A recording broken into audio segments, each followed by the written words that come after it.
એક તરફ ગુજરાતમાં હવામાન નિષ્ણાંતો દ્વારા આગાહી કરવામાં આવી છે કે આ વખતે ચોમાસું છે તે લગભગ 4 થી 5 દિવસ વહેલું છે। એવામાં અત્યારે હાલ પ્રી મોન્સૂન એક્ટિવિટીને કારણે 1 થી 8 જૂન સુધી વરસાદનો એક નવો રાઉન્ડ આવી રહ્યો છે। ત્યારે આજની આ વેધર અપડેટમાં સમજીશું કે આગામી સમયનું વાતાવરણ કેવું રહેવાનું છે અને આગામી મે મહિનાના અંતમાં કયા એવા વિસ્તારો છે કે જ્યાં વરસાદ પડી શકે છે। નમસ્કાર, નિર્ભય ન્યૂઝની સાથે હું હંસિની। વાત કરવામાં આવે ગુજરાતની, અત્યારે હાલ એક તરફ ક્યાંક આ કમોસમી વરસાદને કારણે ખેડૂતોની અંદર પણ ચિંતા જોવા મળી રહી છે, બીજી બાજુ પ્રી મોન્સૂન એક્ટિવિટીને કારણે ક્યાંક સૌરાષ્ટ્રના ઘણા બધા એવા વિસ્તારો છે કે જ્યાં પવન સાથે વરસાદ જોવા મળી રહ્યો છે અને આગામી સમયમાં આ વરસાદ છે તે વધી શકે છે એવી શક્યતા વ્યક્ત કરવામાં આવી છે। સૌથી પહેલા આજની વાત કરવામાં આવે, આજે 30 તારીખ છે। 30 તારીખની આસપાસ જોઈ શકાય છે કે ઉત્તર ગુજરાતની અંદર અત્યારે હાલ હવામાન વિભાગ દ્વારા વરસાદની આગાહી વ્યક્ત કરવામાં આવી છે।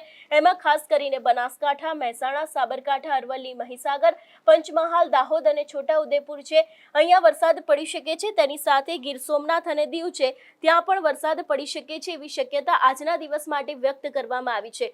એ બાદ વાત કરવામાં આવે આવતીકાલની, આવતીકાલે પણ ક્યાંક વરસાદ ધીરે ધીરે વધતો હોય એવું લાગી રહ્યું છે। એમાં ગીર સોમનાથ અને દીવમાં વરસાદ પડી શકે છે। એ બાદ ઉત્તર ગુજરાતમાં પણ ક્યાંક પવન સાથે વરસાદ પડી શકે છે। એમાં બનાસકાંઠા, સાબરકાંઠા, મહેસાણા, અરવલ્લી, મહીસાગર, પંચમહાલ, દાહોદ, ખેડા, આણંદ, વડોદરા, છોટાઉદેપુર, નર્મદા, તાપી અને ડાંગ છે, ત્યાં વરસાદ પડી શકે છે એવી શક્યતા છે। હવે વાત કરવામાં આવે જૂન મહિનાની, કારણ કે જૂન મહિનાની શરૂઆતમાં આપણે હંમેશાથી વાત કરતા આવ્યા છે આ વિષયને લઈને કે 1 થી 8 તારીખ સુધી પ્રી મોન્સૂન એક્ટિવિટીને કારણે એક નવો વરસાદનો રાઉન્ડ આવી રહ્યો છે અને એની સીધી જ અસર આ વખતે સૌરાષ્ટ્રના ભાગો ઉપર થવાની છે। સૌથી પહેલા તો 1 જૂનના દિવસે વાતાવરણ કેવું રહેવાનું છે અને હવામાન વિભાગ દ્વારા શું આગાહી કરવામાં આવી છે। કચ્છની અંદર વરસાદ પડી શકે છે, સુરેન્દ્રનગરમાં વરસાદ જોવા મળી રહ્યો છે, બોટાદ, ભાવનગર, અમરેલી, ગીર સોમનાથ જેટલા પણ દરિયાકાંઠાના સૌરાષ્ટ્રના ભાગો છે ત્યાં ચોક્કસથી વરસાદ પડી શકે છે એવી શક્યતા છે।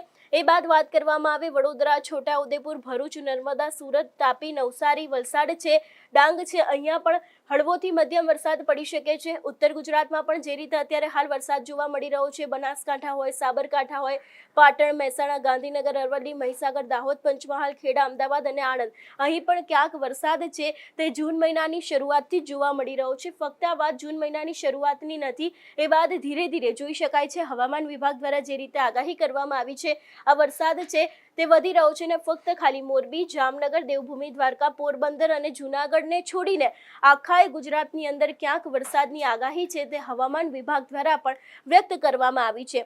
હવે જ્યારે આ વિષયને લઈને હવામાન નિષ્ણાંત પરેશ ગોસ્વામી છે, એમના દ્વારા શું આગાહી કરવામાં આવી છે 1 થી 8 તારીખે જે જૂન મહિનાની આ તારીખ છે ત્યારે કેટલો વરસાદ પડી શકે છે, ક્યાં આની વધારે અસર થઈ શકે છે, એ વિષયને લઈને તેમણે શું આગાહી કરી છે તે પણ સાંભળીએ। પરેશભાઈ સાથે તમને એ પણ પૂછીશ, કારણ કે 30 તારીખથી ફરીથી વરસાદનો રાઉન્ડ શરૂ થઈ રહ્યો છે, કયા કયા વિસ્તારમાં વરસાદ હશે અને ઘણી બધી જગ્યાએ વાવાઝોડાની અસર પણ જોવા મળશે, એટલે એ કયો વિસ્તાર હશે? બેન, આમ જોવા જઈએ તો વાવાઝોડું કેવું થોડુંક અઘરું પડશે, પણ પવન સાથે વરસાદ પડવાના છે આવું ચોક્કસથી કહી શકાય। એનું કારણ છે કે આમ તો 2 રાઉન્ડની અંદર પ્રી મોન્સૂન એક્ટિવિટી, એક રાઉન્ડ તો 20 મે થી લઈને ચાલુ થયું જે ગઈકાલે 27 તારીખ સુધી ચાલ્યો, જો કે એમાં સૌરાષ્ટ્રના છૂટાછવાયા એકદમ સીમિત વિસ્તારની અંદર એ ઝાપટા જોવા મળ્યા હતા। એ પ્રથમ રાઉન્ડ હતો। બીજો રાઉન્ડ છે લગભગ 30 મે થી લઈને 1 જૂન સુધીમાં ગમે ત્યારે ચાલુ થશે।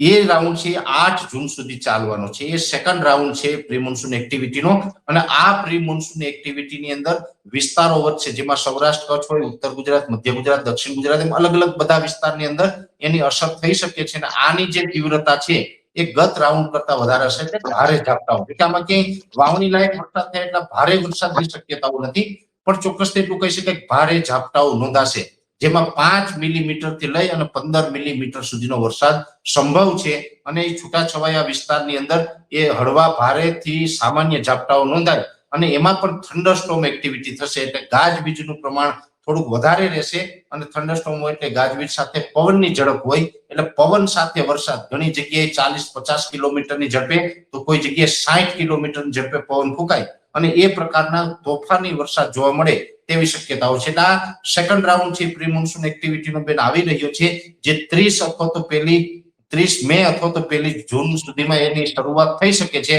અને 8 જૂન સુધી એ પ્રી મોન્સૂન એક્ટિવિટીનો રાઉન્ડ જોવા મળે તેવી શક્યતાઓ હાલ દેખાઈ રહી છે. અને કયા કયા વિસ્તારમાં વરસાદ આવશે, કયા કયા જિલ્લામાં વરસાદ આપણને જોવા મળશે?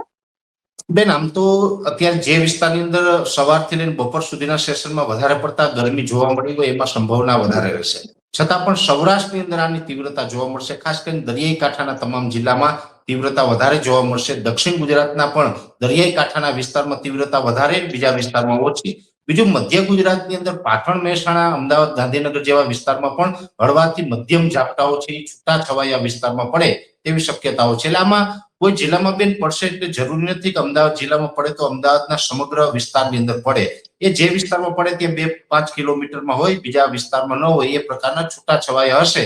એટલે એમાં ઉત્તર ગુજરાત, મધ્ય ગુજરાત અને સૌરાષ્ટ્ર, દક્ષિણ ગુજરાત અને તમામ વિસ્તારની અંદર આની શક્યતા છે. પણ ખાસ કરીને દરિયાઈ કાંઠાના જિલ્લાની અંદર આની એટલે એક તરફ જ્યારે ગુજરાતમાં અત્યારે હાલ ચોમાસું છે તે વહેલું આવી શકે છે એવી શક્યતા છે, અને ચોમાસું વહેલા બેસવાની સાથે ગુજરાતમાં વરસાદ છે એ પણ વહેલો પડી શકે છે એવી શક્યતા અને એવી આગાહી અત્યારે હાલ હવામાન નિષ્ણાંતો દ્વારા વ્યક્ત કરવામાં આવી રહી છે.